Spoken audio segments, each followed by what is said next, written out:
On January 26, the U.S. Strategic Command's Commander of Nuclear Forces sent a letter to the Senate and House Armed Services Committees outlining the state of China's ICBM operations as of October 2022. General Anthony Cotton, commander of the U.S. Strategic Command, wrote, "The number of land-based fixed and mobile ICBM launches in China exceeds the number of ICBM launches in the United States." However, he omitted to mention the precise number of launches China possesses. The command, control, and communications for nuclear operations are under the purview of U.S. Strategic Command, or STRATCOM. According to the Strategic Command's report to Congress, the U.S. has more land-based intercontinental range missiles and nuclear warheads deployed on those missiles than China. The U.S. officials said that long-range bombers and submarine-launched missiles, where the U.S. has a clear superiority, are also not included in the command's notifications. Nevertheless, China's advantage in land-based fixed and mobile launches brings the country closer to deploying a more robust ICBM capability. The Department of Defense stated in a 2022 document outlining China's military capabilities and activities that China launched approximately 135 ballistic missiles for testing and training purposes in 2021. The figure was higher than that of all other countries combined, with the exception of launches in conflict zones. The report added that China was constructing 3 ICBM silo fields in 2021 that could have at least 300 missile silos to store the country's more modern solid-fueled missiles such as the DF-41. The report suggested that China would keep building up its nuclear arsenal. It was anticipated that China had at least 400 nuclear warheads in service and was on track to increase that number to 1,500 by 2035.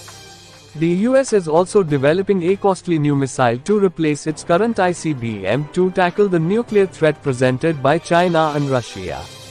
However, it would take years for it to become operational. Despite the US having a larger nuclear arsenal than China, US military commanders and lawmakers are concerned about Beijing's efforts to upgrade and expand its nuclear weapons. The letter's disclosure comes when tensions between the US and China have risen over a purported Chinese surveillance balloon shot down by US forces over the Atlantic Ocean on February 4. In response, Secretary of State Antony Blinken postponed his planned trip to Beijing, citing the balloon's existence as a clear violation of US sovereignty and international law. Chinese officials have maintained that the balloon's entry into the US was entirely an accident, and they stated on February 5 that they reserve the right to make a further necessary reaction. The US nuclear triad, which consists of land-based, aerial, and maritime nuclear delivery systems, includes ICBMs as a mainstay. The US Defense Department states that they are dispersed across 400 hard and underground silos and an additional 50 silos that are kept in warm status. According to the Federation of American Scientists, the US has a much larger arsenal of nuclear weapons than China. In 2022, the US had more than 5,000 nuclear warheads, with 1,644 deployed.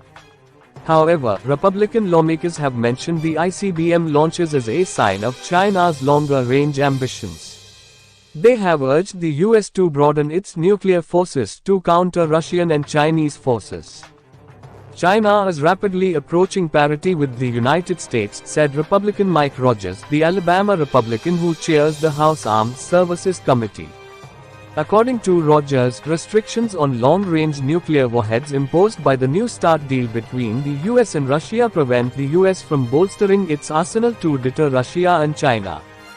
That agreement, to which China is not a party, is scheduled to expire in 2026.